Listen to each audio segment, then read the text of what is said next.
então a sessão de painéis e para falar sobre a importância da inovação verde para empresas na América Latina, convidamos o senhor Fernando Cassibe, pesquisador em propriedade industrial e gestor do Conjunto das Ações pelo INPI e moderador da mesa. Convidamos também a senhora Vanessa Pinsky, pesquisadora em nível de pós-doutorado da Faculdade de Economia, Administração e Contabilidade da Universidade de São Paulo. E convidamos, por fim, o senhor Henrique Pacini, da Conferência das Nações Unidas sobre Comércio e Desenvolvimento, a UNCTAD. Ao final de cada painel, abriremos um espaço para perguntas dos participantes. Convidamos todos a enviarem suas perguntas exclusivamente pelo chat. Passo a palavra ao senhor Fernando Cassibe para dar início ao painel A Importância da Inovação Verde para Empresas na América Latina.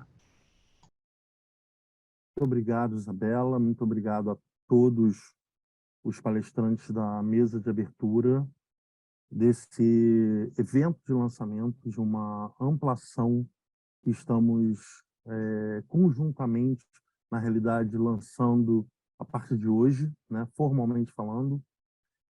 O slide que é mostrado abaixo para os senhores é, na realidade, um grande símbolo dessa grande parceria. Nada é feito de forma isolada. Então, na realidade, é um conjunto de atores que estão juntos nessa iniciativa.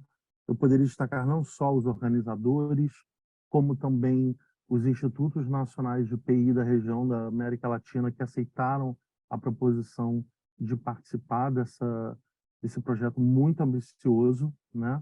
E os consultores que foram rigorosamente selecionados para nos auxiliarem a concretizar os desejos e objetivos ambiciosos, né, dessa ação.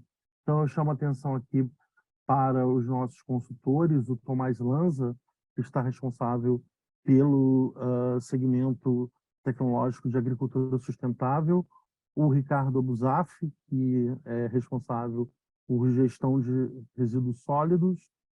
Chamo a atenção da consultora Luísa Barros, que está responsável pelo segmento de energias renováveis, acessórios, não só energias renováveis, como também acessórios ou parte da cadeia de valor do hidrogênio verde. Então, ela tem um duplo papel aí, muito importante. E o senhor Tiago Matos Moreira, que é responsável por dar todo o suporte na organização dessas ações de matchmaking em rodadas de negócios. Esse projeto, ele é um projeto afiançado pelo nosso presidente do INPI, Dr. Júlio César Moreira, com grande gosto. Ele destacou muito bem em sua fala a questão dos projetos de mentoria, que vão ser, inclusive, possivelmente muito auxiliares nessa ação, justamente de uma perspectiva de que cabe e é pertinente o papel ativo e proativo de um instituto de patentes, não apenas responsivo. De todo modo, é muito, muito importante chamar a atenção de que nada disso seria possível se nós não tivéssemos tido o apoio, num primeiro momento, lá atrás, ainda em 2020, do programa Euroclima Mais. Esse programa, para aqueles que não conhecem, é um programa que é um fundo, na realidade, organizado e administrado pela Comissão Europeia, e tem algumas agências executoras. Uma delas é a CEPAL, que se revelou uma grande parceira junto com o programa Euroclima Mais, e os demais parceiros igualmente importantíssimos, começar pelo nosso próprio ministério, se juntaram em seguida. Nós tivemos e temos muitas mulheres de altíssima capacidade intelectual nesse projeto.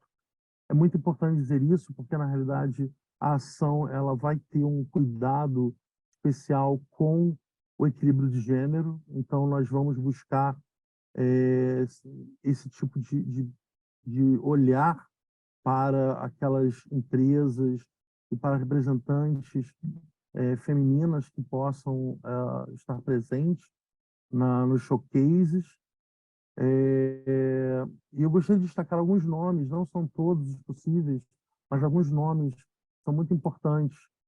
A senhora Mercedes Cullen, do Oliverso Verde, para este evento de lançamento, mas para a ação como um todo, eu gostaria de chamar a atenção do nome da Camila Gremkov, da CEPAL, da Márcia Moreski, e aqui do NPI, de uma excelente equipe de estudos e projetos, representado pela Cristina Mendes, pela Irene von der Weide, pela Priscila Rochen e Sabrina Gandara, que nos ajudaram com a preparação dos estudos tecnológicos e radares que propiciaram que fizéssemos todo um levantamento a priori para esse tipo de ação.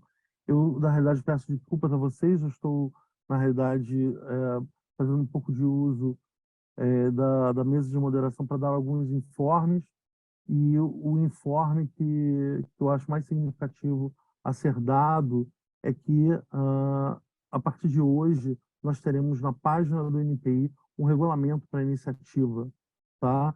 Então, vocês vão poder encontrar, por exemplo, para aqueles que não receberam, através dos nossos consultores, através dos nossos organizadores, ou de nós mesmos, os formulários de inscrição para os ICTs, né? E para as empresas, startups, pequenas e médias, especialmente, mas não exclusivamente, por favor, acessem o regulamento que estará disponível a partir de hoje para terem acesso a esses formulários, inscreverem seus interesses, seja como demandante, seja como provedor de tecnologias ou projetos. Bom, eu gostaria de chamar, sem mais delongas, gostaria de chamar para a palestra inaugural, nesse painel 1, a senhora Vanessa Pinsky, que é especialista em sustentabilidade, com mais de 20 anos de experiência profissional em corporações, em consultoria empresarial, ensino e pesquisa. Ela atualmente é consultora, palestrante e mentora de executivos e também é pesquisadora pós-doutoranda na FEA-USP e professora na FIA. Também é membro externo em comitês de sustentabilidade de empresas e é uma LinkedIn Top Voice em sustentabilidade. É um grande prazer contar com ela aqui, professora Vanessa, e ao longo desse painel daremos outras informações de relevância. Muito obrigado. Bom dia a todos, muito obrigada, Fernando. Um grande prazer aqui estar com vocês. Bom dia aí também às autoridades presentes e aqui a todos os participantes do evento. Esse evento é de grande importância, acho que assim, o que mais me motivou aqui ter recebido o convite aqui do INPI para participar é para a gente fazer uma conversa aqui estruturada. Eu vou ter só 20 minutinhos, então eu selecionei algumas coisas que eu vejo, os desafios e oportunidades que relacionam todo esse ecossistema de inovação voltado para a sustentabilidade, né? Seja na perspectiva do governo, das startups, das empresas ou da academia, e universidades e institutos de pesquisa. Então, eu vou dar uma visão bem geral, uma visão bem pragmática do mercado, do contexto da crise planetária, questão da inovação verde, e falar para um fechamento aí dos desafios e oportunidades. E para a gente começar numa contextualização, eu quero trazer esse conceito de saúde planetária, que embora ele ainda seja um conceito incipiente aqui no Brasil, mesmo que a gente tenha um grupo de estudos avançados da Universidade de São Paulo que está trabalhando de uma maneira disciplinar isso, mas no mundo é muito importante em termos de formuladores de políticas públicas. É o conceito de que a questão da saúde planetária, ela tem como base a mudança ambiental global como um determinante da saúde humana. Então, quando a gente está falando aqui num evento sobre inovação verde, é uma inovação verde que traz a questão da redução do impacto ambiental, mas a gente não pode perder de vista que a gente está falando simplesmente de questões que impactam a saúde e o bem-estar humano. E isso a gente tem deixado de lado um pouco em diversas instâncias, seja no Brasil, seja nas negociações internacionais do clima ou em outras instâncias da ONU, instâncias econômicas, a questão do porquê que a gente está negociando, por exemplo, problemas como a descarbonização do planeta, porque simplesmente se materializa como uma crise humanitária, além de uma crise econômica sem precedentes, né?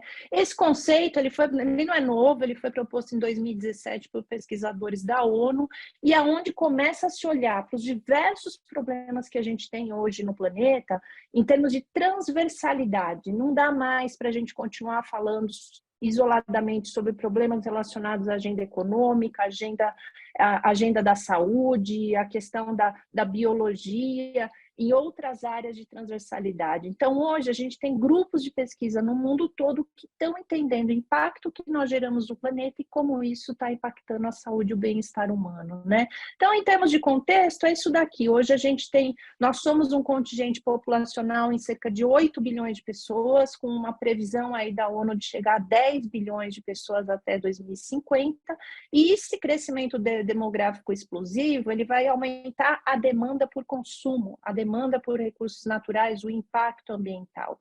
E hoje a gente não tem tecnologia desenvolvida com capacidade exponencial para dar conta de uma série de demandas que a gente vai ter com esse crescimento demográfico. Aí eu ressalto questões aí de impacto ambiental e questões relacionadas à agenda social, sim, como, por exemplo, garantir a segurança alimentar no mundo desse contingente populacional, né? Então, esse conceito aqui de sistemas e de problemas complexos sistêmicos é o que permeia as inovações com foco em sustentabilidade.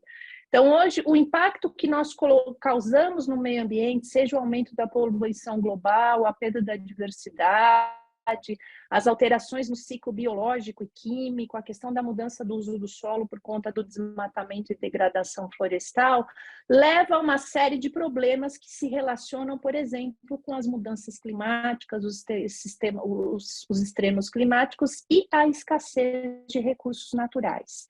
Esse impacto que nós geramos no planeta, ele impacta diretamente o quê? A questão aí de quebra de safra, produção de alimento, a qualidade do ar que leva a problemas respiratórios, o acesso à água potável, a questão do aumento das doenças infecciosas. E isso tudo, a gente precisa de uma mudança aí, tanto de cultura como novos modelos de negócio que sejam disruptíveis e escaláveis, né? E aqui, novamente, está a agenda do desenvolvimento tecnológico, pautado numa tecnologia disruptiva, que olhe para a questão da redução desses impactos que a gente está causando, tanto a forma como o sistema industrial ele é pautado nas externalidades, mas também olhando para a questão do aumento do impacto relacionado ao crescimento demográfico, né? E isso tudo demanda uma governança em diversos níveis, né? Porque no final das contas é isso, todo esse impacto que nós geramos numa relação de causa e efeito, ele impacta o quê? A saúde e o bem-estar humano. E aí a gente está falando aqui da questão de segurança alimentar e nutricional, aumento de doenças infecciosas, especialmente doenças tropicais. Aqui a gente está vivenciando a questão da chikungunya, a dengue, entre outras. A questão do aumento das doenças não transmissíveis, né, por conta da poluição química que nós geramos, e a gente está falando de doenças aí, aumento de doenças relacionadas a questões hormonais, tiroide, câncer e por aí vai. E não podia deixar de estar uma relação direta à questão do impacto da saúde mental, né? Seja por questões físicas, seja por questões de extremos climáticos que impacta diretamente os mais vulneráveis e como isso está trazendo uma grande crise de saúde mental que tem se agravou enormemente aí por conta da pandemia de Covid-19, né?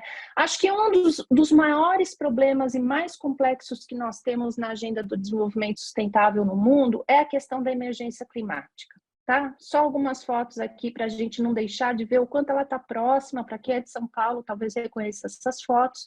Foi de um extremo climático sem precedentes que nós tivemos no litoral norte, no carnaval, aqui no litoral norte de São Paulo, que foi uma chuva torrencial de 12 horas, onde os sistemas de clima não conseguiram prever esse volume, que foi uma catástrofe humanitária e que ainda continua, né? Porque as comunidades continuam desabrigadas, sem casa, com problemas de acesso à água potável, uma questão extremamente complexa, né? Então, quando a gente está falando do aumento de emissões causadas pelos processos produtivos que hoje estão bastante baseados na queima de combustíveis fósseis e outros setores como a pecuária, a questão aí de outros setores intensivos em carbonos, eles demandam uma inovação tecnológica disruptiva para dar conta de trazer soluções que descarbonizem a nossa economia, por questões de saúde, por questões de prejuízos bilionários ao redor do mundo, mas principalmente por uma questão de crise humanitária, né, de como que esses impactos se materializam. Acho que dando contexto das patentes verdes, a questão da descarbonização, ela não vem muito com o senso de urgência do problema que a gente está vivenciando. Eu trago alguns dados do IPCC para vocês sobre a complexa presença do carbono na atmosfera. Então, do carbono que está emitido, 30% ele demora milhões de anos para ser reabsorvido na atmosfera. 40% centenas de anos e 30% até 30 anos. Isso significa que, se a gente se tornar um país com emissões negativas, ou um mundo aí net zero, a temperatura do planeta continuará aumentando. E os extremos climáticos, sejam eles de extremos de seca, inundação e outros eventos, eles vão continuar se intensificando e aumentando aí as desigualdades, aí pobreza aí por mundo afora, com prejuízos bilionários. Então, esse senso de urgência a gente não vê acontecendo em termos de ambição dos países e também das empresas em descarbonizarem as suas operações. Aí que entra o papel fundamental da patente verde, em entrar como a solução que vai incentivar a descarbonização por meio de tecnologia de baixa intensidade de carbono e outros impactos ambientais que a gente gera, né?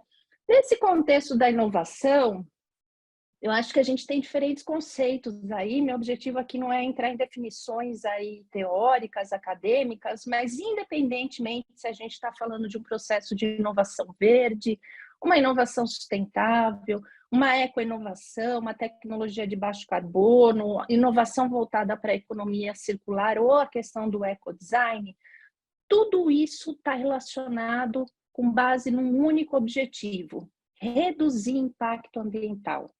Tá? A agenda social se conecta, porque a transição para uma economia de baixo carbono, por exemplo, ela deve ser pautada numa transição justa. Então, todos esses aspectos aqui de como fomentar isso, a economia circular, ela tem sido um driver muito grande da inovação com foco e sustentabilidade, tem sido aí um impulsionador aí das empresas que estão liderando uma agenda de trabalhar com experimentos de inovação pautados aí na descarbonização da nossa economia.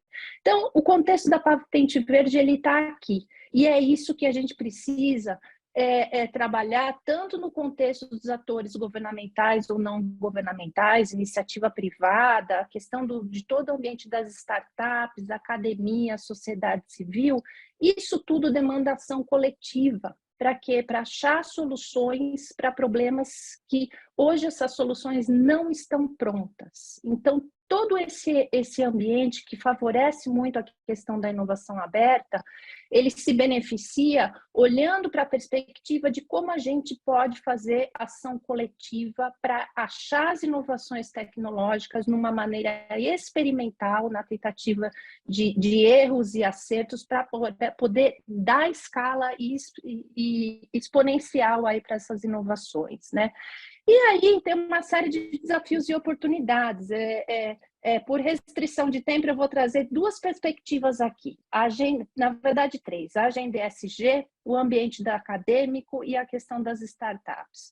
Hoje, ESG, essa sigla aí, que está bastante famosa, aí, especialmente no Brasil, mas em outros lugares do mundo, não é, na verdade, o novo nome da sustentabilidade, mas é uma perspectiva, uma abordagem diferente, que olha para a questão dos riscos e oportunidades no ambiente empresarial que se relacionam aí com os pilares ambientais, sociais e de governança. Então, quando a gente está falando de agenda ESG, a gente está falando de estratégia de negócio das empresas no longo prazo. E isso daqui se relaciona totalmente com a capacidade de percepção das empresas de mapear riscos E a partir do entendimento desses riscos, como ela mitiga esses riscos e gera isso num círculo virtuoso de negócios sustentáveis. Novamente, a Patente Verde está aqui. A agenda ESG não é uma agenda filantrópica, não é uma agenda de voluntariado e não é uma agenda das empresas abrirem mão de retorno de investimento ou de lucratividade. Muito pelo contrário, é uma agenda de ganhar dinheiro, fazendo as coisas certas, com baixo impacto ambiental e social, e trazendo a inovação sustentável no círculo virtuoso aí de uma maneira que contribua para o desenvolvimento sustentável, tá? Acho que é importante pontuar que, além de toda essa emergência da agenda ESG, ela também se relaciona com todo o marco regulatório que está se formando no Brasil e internacionalmente, seja por meio de regulações, por exemplo, no Sistema Financeiro Nacional no Brasil, na questão da B3, na SEC nos Estados Unidos, mas principalmente pelo que a gente está acompanhando nos últimos meses, as barreiras não tarifárias. Então, na medida que a gente tem todo um ambiente regulatório, vai pressionando diversos setores intensivos em carbono, especialmente setores exportadores, a criarem um círculo virtuoso, especialmente relacionado a uma agenda de descarbonização e monitoramento de cadeias de valores extremamente complexo em áreas aí de preservação ambiental, de florestas, Amazônia, como a gente tem acompanhado aí recentemente as novas regulações aí da União Europeia, que são barreiras não tarifárias, olhando para a questão aí de produtos de origem, alguns produtos e commodities de origem em áreas de desmatamento. Aqui está a Patente Verde novamente. As empresas estão sendo extremamente desafiadas e precisa da colaboração, especialmente de um ambiente de startups, tá? Esse é um framework ESG, eu não vou entrar em detalhes com vocês, mas eu quero trazer um pouco da questão dos componentes ambientais. Para quem está nesse ambiente aí de inovação verde, e está especialmente o pessoal aí da academia, startups, acho que é muito importante entender aonde estão os componentes aí do ESG para entender aonde que estão as oportunidades de colaboração em negócios. Então, quando a gente está falando dos componentes ambientais na agenda ESG, a gente está falando especialmente desses temas, mas não são limitados a isso. Sistema financeiro, mercado de capitais e outros rankings internacionais estão avaliando riscos ambientais das empresas com base no quê? No seu uso de recursos naturais, no consumo de energia e água, na gestão de resíduos e efluentes, a questão do impacto no capital natural, biodiversidade como oportunidade de negócio, e especialmente aqui ligado aos impactos relacionados à poluição, emissões e risco climático. Aqui é uma agenda prioritária. Para nós aqui nessa discussão de patentes verdes, olhando essa agenda aqui, que é uma agenda de análise de risco ESG das empresas, isso daqui é uma agenda de oportunidades de negócio. Porque entender quais são os impactos das empresas nesses temas, capacidade inovativa nossa e dos brasileiros e de todo um ambiente de eco-inovação que tem emergido há muito tempo aqui no Brasil, olha isso daqui como uma oportunidade de desenvolvimento de tecnológico verde. Como reduzir o consumo de energia e água, trabalhar a questão das emissões e risco climático, como reduzir o impacto na cadeia de valor das organizações. Essa agenda não está pronta, as soluções não estão prontas. Em alguns setores a gente tem visto que o ambiente das green techs, ele tem aumentado bastante, especialmente no agronegócio, e tudo é movido num círculo virtuoso por meio também de toda uma questão de pressão de mercado e comportamento da demanda, marco regulatório, uma série de questões que as empresas acabam se engajando, seja pela dor ou seja pelo risco, mas elas estão se engajando e precisam do desenvolvimento tecnológico aí para dar conta aí de todos esses problemas, né? Isso daqui é um exemplo de framework que o mercado internacional e agências de rating internacional olham para a questão do risco ESG dentro das organizações. Então, olhando aqui para o tema aqui nosso que se relaciona com a patente verde, quais são os principais temas, né? Embora a gente não tenha um framework internacional padrão e nem tão pouco aqui no Brasil, a gente tem temas que são temas que estão relacionados às mudanças climáticas, ao capital natural, ao resíduo e poluição. Importantíssimo, isso daqui é um problema crucial aqui para nós, porque a gente está vivendo um tsunami de resíduos que gera poluição química, que gera problemas ambientais e que gera problemas na nossa saúde, né? E olha que interessante, o mercado de capitais, na perspectiva dessa empresa, que é essa agência de rating internacional MSCI, olha, inclusive, para as oportunidades ambientais. Então, se é uma empresa altamente intensiva em carbono, que não está olhando para oportunidades de clean tech e oportunidades de inovação verde, seja na área de energia renovável ou outras áreas que se relacionam com a empresa, é uma empresa que pode ter um risco, por exemplo, de investimento ou concessão de crédito no mercado financeiro. Por quê? Porque é uma empresa que simplesmente hoje faz parte do problema, não compreende os seus impactos e não está olhando em como mitigar esses impactos. Então, o que a gente fala, as empresas hoje, vocês querem ser parte do problema ou da solução aí da crise planetária como estratégia de negócio, tá? Sempre olhando para a estratégia de negócio. E aí eu quero dar um exemplo para vocês do Grupo Fleury, para quem não é de fora, não é do Brasil e fora de São Paulo, é um grande grupo de laboratórios aí de análises clínicas. E vou dar um exemplo deles, que acho que é uma referência, uma empresa, um grupo que tem um nível de maturidade na agenda ESG muito grande e que olha aqui, ó, onde está coloridinho, são os seus principais riscos. Então, num laboratório desse, a questão aqui do resíduo tóxico, as emissões tóxicas e as emissões de carbono são prioritárias, o que a gente chama de temas materiais, que são os mais importantes em relação ao impacto, né? E o exemplo virtuoso que eu quero trazer para vocês é que no ano passado eles soltaram uma chamada para investimento de venture capital em 10 startups, mas era uma chamada direcionada ao que eles chamam de desafios. O Grupo Fleury sabe exatamente quais são os seus problemas de impacto ambiental, social e melhorias em governança. E para isso, cada uma do que eles chamam de desafios, deixo até um link aqui para vocês aí, ter esse material como uma agenda de trabalho, eles vão abrindo aonde eles querem investir. Uma empresa grande hoje tem uma baixa capacidade de inovação, porque ela é grande, ela é burocrática, ela não tem um apetite a risco e o apetite a errar. Tudo isso é o que o ambiente de startups tem. Então, a união de uma grande empresa que está olhando para reduzir o seu impacto ambiental com uma aliança com uma startup para dar conta de encontrar soluções para problemas ambientais que ela gera hoje, que são problemas ou que se relacionam ao impacto da empresa, ou se relacionam a custo operacional por questões de gestão ambiental, isso daqui é uma oportunidade de negócio enorme. E aqui, novamente, que entra o ambiente aí das patentes verdes, tá? Na perspectiva das universidades, sim, tem mais 30 segundos, né? Já tô controlando. Alguma coisa assim. Obrigado. Sim.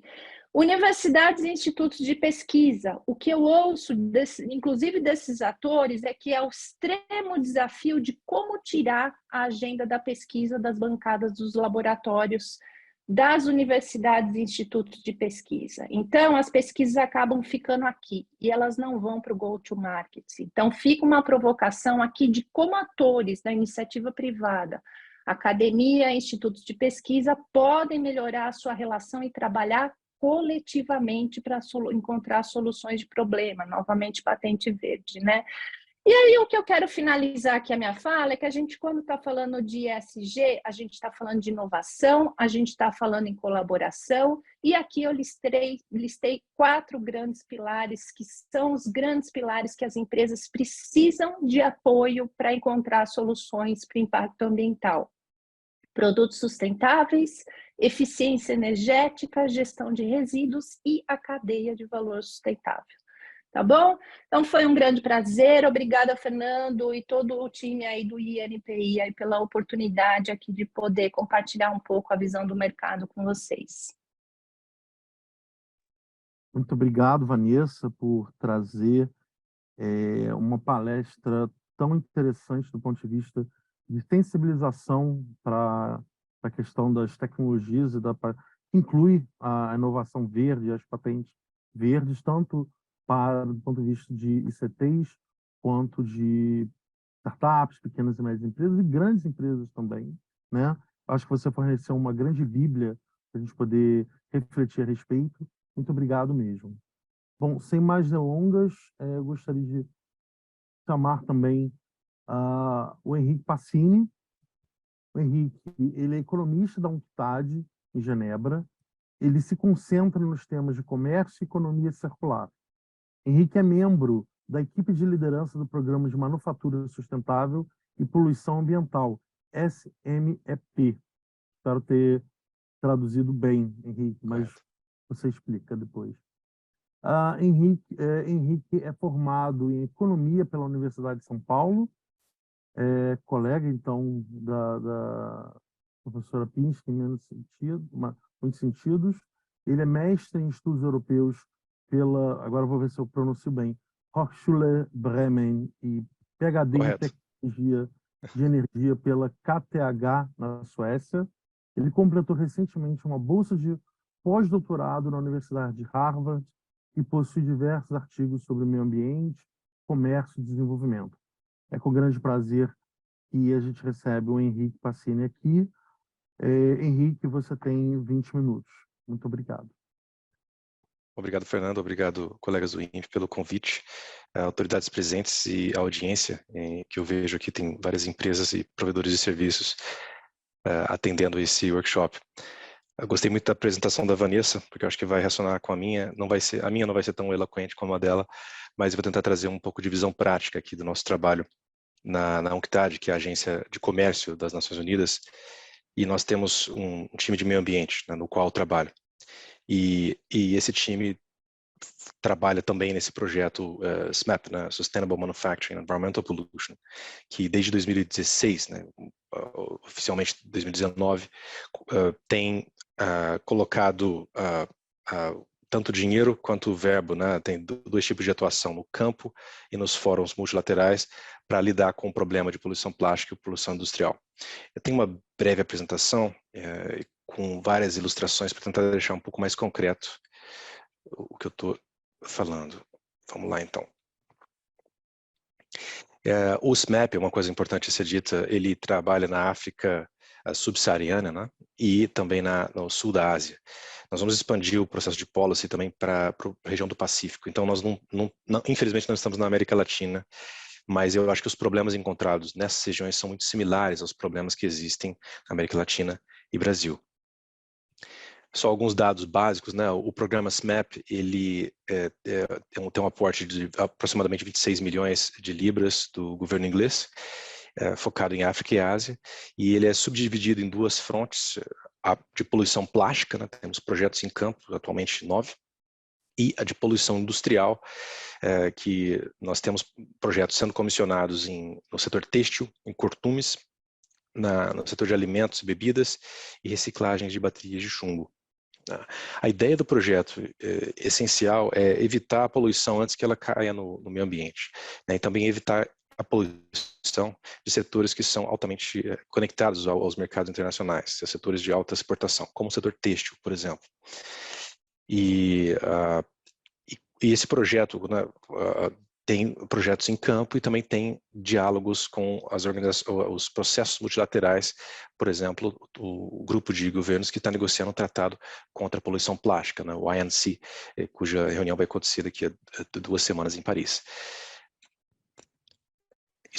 Então, nós tentamos criar o tipo de conexão entre os projetos de campo, eu vou falar um pouquinho deles, vou ilustrar eles, e o que esses fóruns multilaterais discutem. Por exemplo, a Convenção da Basileia, a Organização Mundial da Saúde, como disse a Vanessa, tudo que toca a saúde causa ou precipita ações mais rápidas, né, ou mudanças mais rápidas. A pandemia foi um exemplo.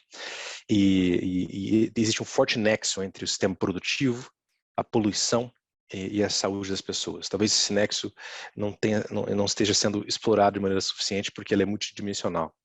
Mas, por exemplo, a poluição do ar, ela é já correlacionada, certamente muitos estudos com a expectativa de vida, né, das pessoas. Quanto mais poluição, menor a expectativa de vida. Esses são 2 exemplos, né? Nós tivemos o Trade Forum, onde a economia dos oceanos e vários serviços relacionados à economia dos oceanos, de despoluição, de energias renováveis foram discutidas. A foto à direita e a foto à esquerda é um evento também recente, semana passada, na Convenção da Basileia, que está acontecendo aqui em Genebra, que discutiu o assunto do comércio mundial de lixo, de resíduos plásticos, né, que é um assunto também que é muito pertinente para a América Latina, pois existe comércio de lixo plástico em todo lugar do mundo. Esse gráfico que parece um espaguete, ele é uma das coisas que nós produzimos no projeto, né, que dá uma ideia macro de quais as oportunidades que existem, e são muitas, né, para o setor privado se engajar na despoluição ou na circularidade de recursos. O que isso quer dizer, né? Nós fizemos um mapeamento para Uganda e para o Quênia. Nós mapeamos setores econômicos, né, e calibramos isso de acordo com o peso desse setor econômico nas exportações, metais, produtos químicos e outros setores, e tentamos ligar esses setores com os poluentes relacionados, isso através de diversas entrevistas. O maior poluente da economia acaba sendo descargas de água, né, ou efeitos na água, né, seja por produtos químicos, resíduos sólidos, né, isso é presente em diversos setores econômicos, né, tanto a indústria da madeira, quanto de alimentos, como a automobilística, produz resíduos em água, mas também em solo e no ar, né, como outros tipos de resíduos, como sonoros ou outros tipos de poluição. Mas, enfim, história ruim todos sabemos, né, do que existe muita poluição por aí. Mas também existem muitas maneiras de controlar essa poluição. Esse eixo do lado direito aqui, ele contém diversas soluções privadas, né, com biodigestão, processos de membrana, digestão anaeróbica, aeróbica, criocondensação, que podem ser utilizados, né, para você diminuir e criar um sistema industrial onde entra, por exemplo, água limpa e sai água limpa. Hoje em dia, no mundo, pouquíssimos locais tem esse sistema, simplesmente porque as consequências de colocar água degradada, né, de volta na rede urbana ou no ambiente as consequências não são tão graves quanto deveriam ser.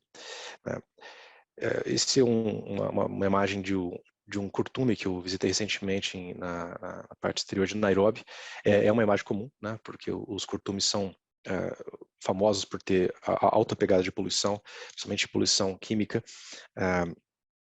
Esse é um outro curtume onde você pode ver o processo de tratamento de couro, né, do blue, o wet blue que eles dizem, com cromo.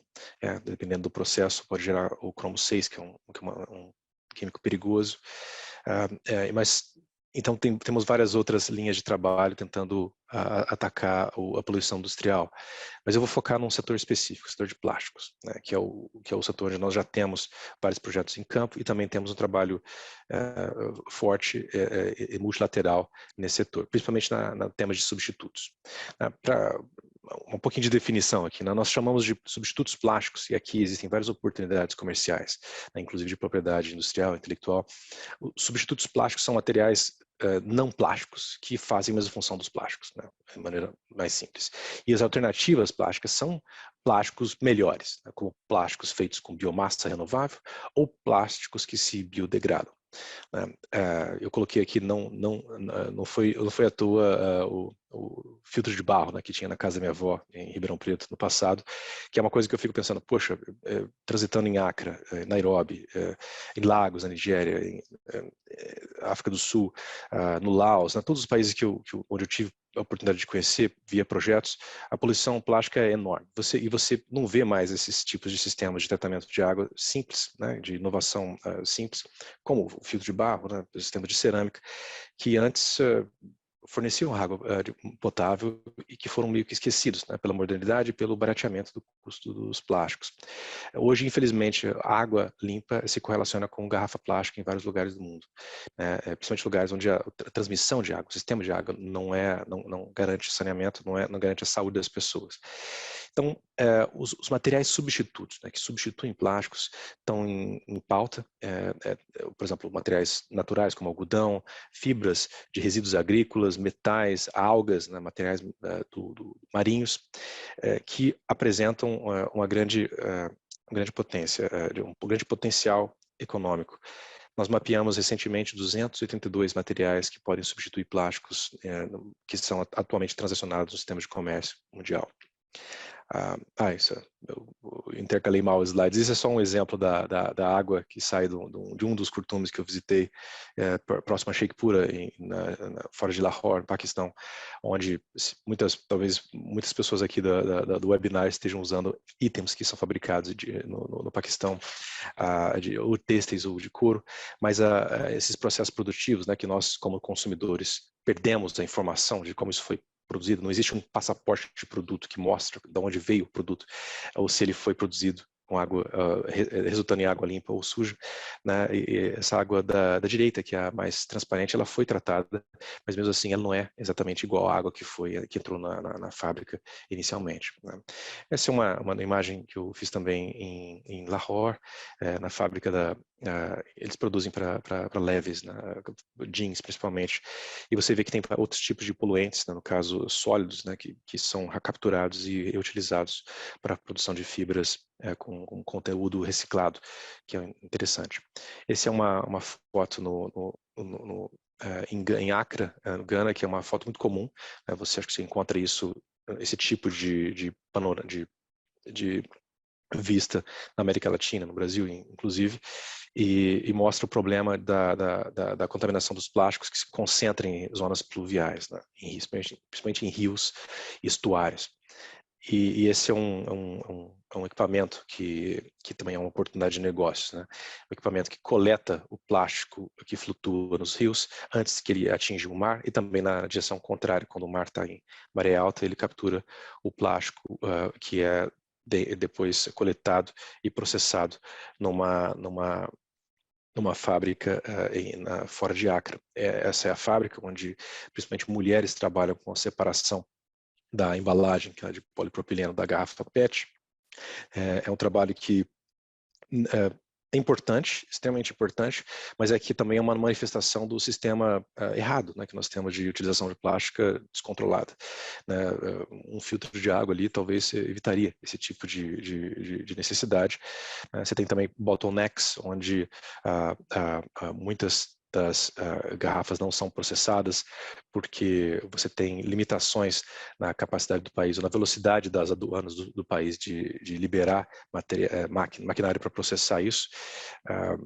E uma coisa interessante, né? A maior parte dos plásticos que são coletados em Accra, no caso, em vários países são, na verdade, antigamente ou até alguns anos atrás, havia um fenômeno dito como ecodumping, especialmente para a Ásia, onde a América do Norte, a Europa, enviava os resíduos plásticos para a Ásia para serem processados. E muitas vezes resíduos contaminados, que na verdade não eram processados, não eram reciclados, acabavam se tornando uma exportação de poluição. Hoje em dia, é interessante, muito resíduo plástico é capturado na África e exportado para a Europa, né, para fazer coisas tipo camisas de poliéster ou materiais que têm o selo conteúdo reciclado, que é uma força de standards privados, né, tipo voluntários ou obrigatórios, estão se tornando mais e mais comuns aqui na Europa. Então isso cria uma maior demanda por plástico reciclado, por pellets reciclados, do que por plásticos virgens, tá, que causam uma inversão do fluxo comercial do sul para o norte. Alguns também insights visuais, que você vê que essa máquina que ela é extremamente necessária para qualquer operação de reciclagem plástica. Você precisa transformar o plástico num flake, né, para você lavá-lo ou vendê-lo. É difícil você conseguir esse tipo de maquinário em alguns locais. Imagino que alguns países da América Latina também encontram esses problemas. E esse, no caso de Gana, ela é uma máquina importada, ela veio da China, mas ela depende de improvisação, né, para funcionar. Você vê as marcas de solda ali, e raramente, é muito difícil você encontrar um técnico, uma pessoa capacitada, né, que tenha feito um curso ou tenha prática, ou uma empresa, né, especializada em fazer manutenções de máquinas de reciclagem, máquinas que permitem a circularidade. Então é muita improvisação, né, o que gera maiores custos e também acidentes e riscos nesse setor. Esse é um outro projeto nosso em Lagos, Nigéria. É um sistema de processamento de plástico modular, é um container de 40 pés que funciona com energia solar, porque o sistema elétrico no país não é confiável, ele tem uma bateria. E tem um diferencial também, que é outra oportunidade aí de propriedade intelectual, que cada carregamento de plástico que vem da comunidade, né, e eles mapeiam os distritos de Lagos que fornecem esse material plástico, quanto foi pago para a pessoa que vendeu o plástico, a distância, o peso desse material, eles entram num ledger digital, onde você pode criar um passaporte para o produto, dizendo que essa tonelada de flakes plásticos veio desses locais, foi produzido dessa maneira, com essa pegada de carbono, e isso é um componente de um passaporte de produto que ajuda no futuro, que eu acho que isso vai chegar os consumidores a terem uma visão reversa da onde vieram as coisas, né? Essa visão não existe hoje, nós somos cegos de onde vêm os produtos que nós consumimos. E por que eu estou falando disso, né? Por que isso deve se importar? Porque as empresas devem se importar com isso. Principalmente o setor de plásticos vai mudar. Os países estão em negociação para criar um tratado contra a poluição plástica no mundo, e esse tratado vai incorporar vários instrumentos para reduzir a produção, importação e utilização de certos tipos de plástico, ou de maneiras diferentes. Isso vai envolver realmente um sanduíche de medidas de licenças, cotas, talvez proibições, né, a nível de comércio e a nível nacional. Por exemplo, taxas de utilização, a responsabilidade dos produtores, como mencionou a Vanessa, standards de design, por exemplo, mais requisitos de monomateriais, materiais simples que podem ser reciclados, seja em Ribeirão Preto, seja em Santiago, ou seja em Nairobi, né? Hoje em dia, esses standards são quebrados, né? Uma coisa que pode ser processada em São Paulo, muitas vezes não consegue ser processada em Buenos Aires, e isso causa problemas de poluição urbana. E esses, já estou terminando, Fernando, e esses requisitos que estão sendo acordados multilateralmente vão forçar, né, novos modelos de entrega de função, talvez não via garrafa plástica, mas via sacolas ou materiais, mas via materiais substitutos. Eu chamo a atenção a todos aí, nós podemos disponibilizar a apresentação para o nosso relatório recente que mapeou materiais substitutos que substituem a função de plásticos atualmente transacionados no comércio. A maior parte deles são materiais e não produtos em si, mas já é um mercado grande, um mercado que mapeamos de 388 bilhões de dólares. Por exemplo, estou falando de metais, cerâmicas, resíduos agrícolas, acho que isso é muito importante para a América Latina. Esses substitutos muitas vezes são taxados na fronteira, né, com tarifas de importação mais altas do que plásticos. Então, esse é um negócio que os governos tendem a corrigir, né, deixar o ruim mais caro, tipo taxar plásticos na hora de entrada um pouco mais e talvez resíduos agrícolas um pouco menos, para facilitar. E alguns exemplos, né, do que pode ser feito com algas, o que pode ser feito com resíduos agrícolas, com a cana, o bagaço da cana no Brasil é um grande exemplo, dando um setor quase completamente circular, mas tem várias outras colheitas ou plantações que ainda não têm essa utilização de resíduos, né? Tudo é fibra vegetal. Fibra vegetal tem alta demanda aqui na Suíça. Quase todos os copinhos já são de banana ou juta ou outros materiais, né? A fibra de banana pode ser utilizada. Claro que isso requer capital, isso requer propriedade intelectual, isso requer investimento, né? E também redes de pesca, que são grandes poluidores dos oceanos, mas podem ser feitos de maneira biodegradável também, acredite ou não. Nós temos um projeto trabalhando nisso e funciona para redes menores e caixas para pegar lagostas e crustáceos. Esse é o meu último slide, só um ponto que ressona com o que a Vanessa disse. É importante que o dinheiro, né, que o ganhar dinheiro se case com o sustentável, né? Por que não retornar a modelos de comércio sem embalagem, tipo a granel, com a roupagem da modernidade que nós temos hoje, né? Toda a tecnologia, o arcabouço digital pode potencializar isso. Tem um relatório de uma ONG parceira, a CUNO, que olhou isso recentemente, e algo que eu notei também, uma coisa pessoal, no Brasil eu vi que a Coca-Cola está voltando com as garrafas retornáveis, tem muitos problemas no sistema ainda, você não vê, é difícil conseguir as garrafas, né, inicialmente para trocar, mas o valor da Coca-Cola na garrafa retornável é mais baixo do que a garrafa de uso único, e esse incentivo de preço é essencial para levar os consumidores a adotar esse tipo de solução. Tem umas soluçõezinhas, umas sugestões, né? O foco de reuso, materiais substitutos, tudo isso tem propriedades, tem grandes pegadas de propriedade intelectual, modelos de negócio novos, tem empresas tipo a Algramo no Chile, que já vende sem embalagem, e eu acho que esse é o futuro, né? Um pouco do voltar ao passado com uma modernidade, uma roupagem nova, mas com uma menor intensidade de poluição de resíduos no mundo. Desculpe pela extensão da apresentação e muito obrigado, Fernando, pelo convite. Muito obrigado, Henrique. A sua apresentação foi muito inspiradora e realmente complementar a palestra da professora Pinsky. É possível que a gente realmente perceba, né, o quanto que o mundo é diverso, mas com potencial criativo enorme, né?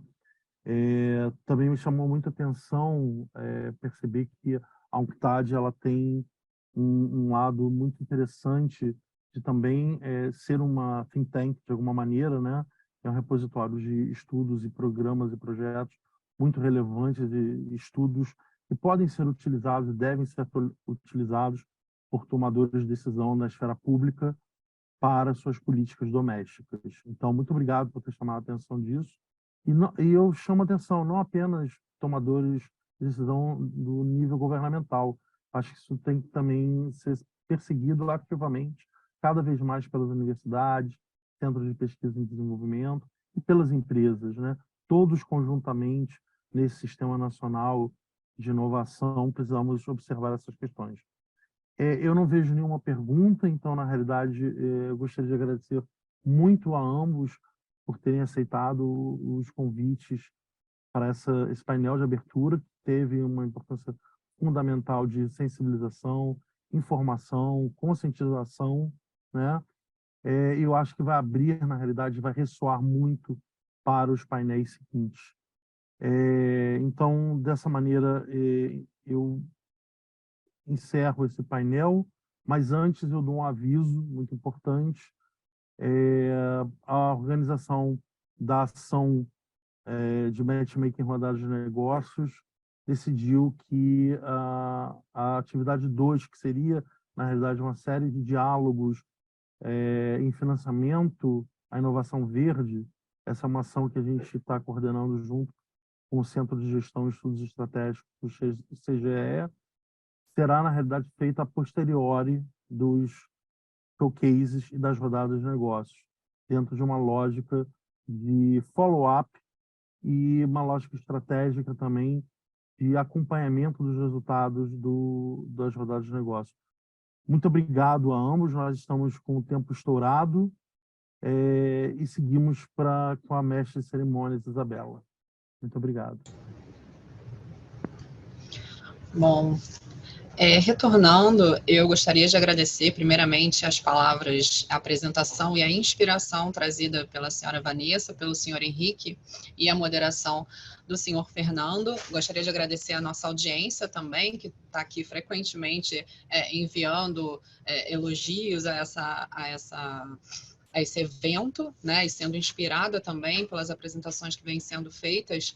E antes de passar para o próximo painel, eu vi que algumas pessoas na nossa audiência têm perguntado sobre a disponibilização das gravações.